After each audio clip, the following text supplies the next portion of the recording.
Alright, all the drama aside, that's true. I built a PC which is half the cost of Mac Studio M2 Ultra base model and performs almost the same or sometimes even better because I did not want to pay that much for a non-expandable or an unupgradable system. Towards the end of the review of M2 Ultra, Linus himself said the same thing. So let's get into it and see some benchmarks. Hi, I'm Altaf and this is your Tech Takeaway. I have been editing videos for this channel on a MacBook Air M1 base model and it still shocks me to see how good this thing is. I mean the fact that it has only 8GB memory, which is also shared. But eventually, I am reaching a bottleneck, the biggest one being fiddling with the storage and second is performance. And both these are locked by Apple with hefty cost of storage upgrades, RAM expansion and core upgrades. Worst part is none of these can be modified later. This time, I want to invest into a machine that will last me at least for the next 5 to 6 years and can scale up with me if the need be during this period. Hence, when I was looking for performance, which I will be able to get at the same cost, the PC came out to be an obvious choice at half the price for the same performance. Let's dive into the components used. With the budget not going over half the cost of M2 Ultra, that is 2.1 lakh rupees or not more than $2,400. Starting at the heart of things, the processor. i7-13700K. The reason to go with this processor was to ensure that I get enough juice to almost meet up to the performance of M2 Ultra chip. At the same time, I do not go over my budget by putting an i9, as that would subsequently increase everything needed from power supply to great cooling solution.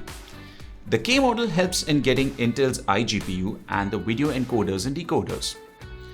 This resides on a Gigabyte Z790 Aorus Elite DDR5 motherboard. Primary reasons for this was DDR5 memory, obviously, and the offering of 4 PCIe Gen 4 M.2 SSD slots. In the price range of motherboards, this is a very sweet spot offering both of these combinations.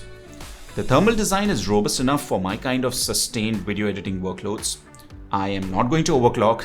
It has the latest Wi-Fi 802.AX6E, just like the M2 Ultra SoC, but only a 2.5 GB LAN connection. I am not planning to work with a server setup or multiple machines in the foreseeable future, so a 2.5 GB LAN network right now for me sufficingly works. For RAM, I went with ADATA XPG Lancer 16GB DDR5 6000 dual sticks, making it up to 32GB. This is simply to get the best out of the DDR5 ecosystem and to ensure that the i7 processor continues to work snappily. For storage, I went with Western Digital's SN850X 1TB, which by design should offer me 7300 MB read and 6300 MB write speeds, way higher than the M2 Ultra. For cooling, I went with Master Liquid 360L. As for my workloads, any 360mm cooler would be enough. I think I would have been alright with a 250mm one as well, but I wanted to be sure in case if I add hard drives in future, then these will be supported as well. It was important for me to ensure that this thing ran quite. Also, the 360mm AIO will come handy if I want to do some serious occasional gaming. Speaking of gaming, now for graphics card, I went with the RTX 4070 Ti from Asus TUF series. The reason for 4070 Ti was because the 12GB of VRAM can give me enough thrust while using plugins in DaVinci Resolve, while my current MacBook Air simply refuses to support. That's not a complaint. The fact that I'm using these two machines in the same line is a huge compliment to the MacBook Air.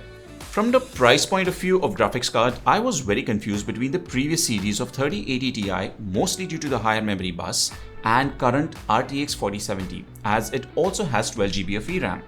4080 was clearly out of reach in this budget and also an overkill.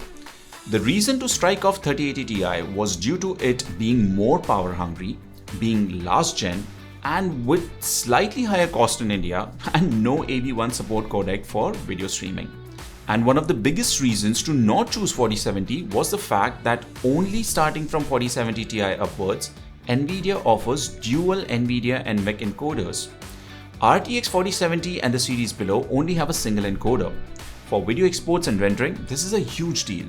And as I went with i7-13700K processor and GPU like 4070 Ti, I can stick to a 850 watt power supply. For this build, I'm using a Cooler Master 850 Gold modular. This will be very handy in future to add more SSDs or HDDs as needed. And all of this resides in Lian Li 216 case, which Steve, our very own tech genius, described as the best entry-level case. It has great cooling, great cable management, plenty of space for setups like mine, and still providing expansion in future.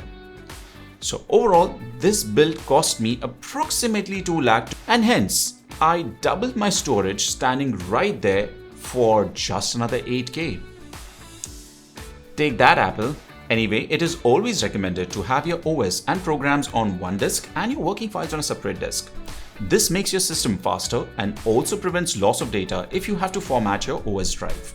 Coming to benchmarks now, I'm pretty sure you all are waiting for this. For scores of Mac Studio M2 Ultra base model with 24-core CPU, 60-core GPU, 64GB of unified memory and 1TB SSD, I am going to use numbers from Mac's Text channel of benchmarking videos.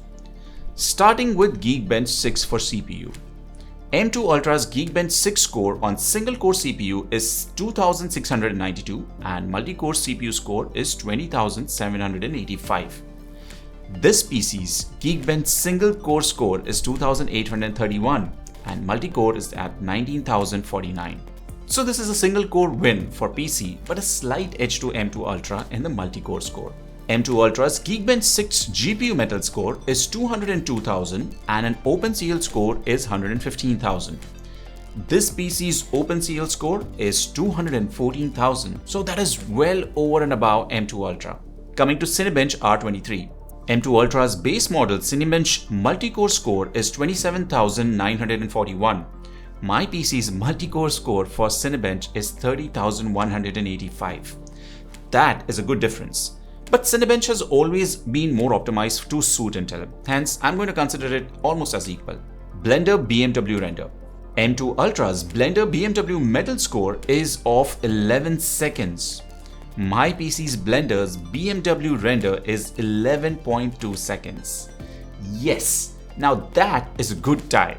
Coming to web browsing, M2 Ultra's Speedometer Web browsing score is 424. My PC score for the same is 418. Touch and go.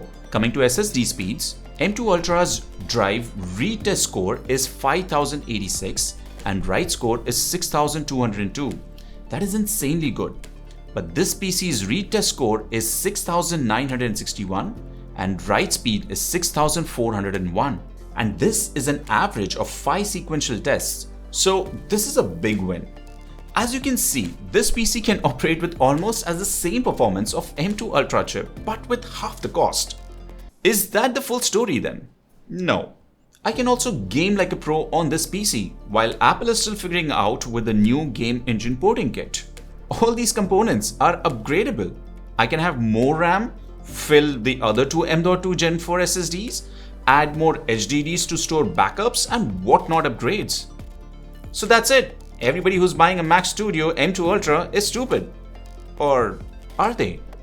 If space portability and power consumption is higher on your chart, I will recommend taking the Mac Studio M2 Ultra tour, because it is one heck of a power efficient machine when it comes to delivering this level of performance that needs a PC of this scale. Apple also optimizes Mac OS to better use their hardware. I can tell you, my M1 MacBook Air sometimes still makes me feel a little bit more snappy while editing a normal Full HD timeline in DaVinci. But you add a few text plugins, color corrections and noise reduction and it will take forever for it to move on. While the DaVinci on PC will not be super snappy on timeline, but it is like a trusted brand of a truck. You know it will get you through absolutely anything. In reality, the optimizations put in for M2 Ultra wouldn't be needed for even 95% of the Mac users out there. So avoid paying for something which you may not even know how to use more of. An M2 Pro Mac Mini might simply just do for most people out there, and in all honesty, that would be a better value machine for PC that you will create at that cost.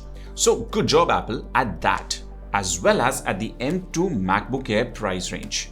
But if your need for performance and upgradability increases beyond that, just like mine did, then stop scrolling on Apple's website and adding hefty cost to your every small upgrade, especially outside the US where the cost difference is already higher. Turn your head to a PC and see how much can you save. Let me know in the comments below in case if you want me to run any benchmarks to help you make a better decision if you were in the balance of buying between these two. I hope you enjoyed this video. Check out this other interesting video from the channel and I will see you in the next one.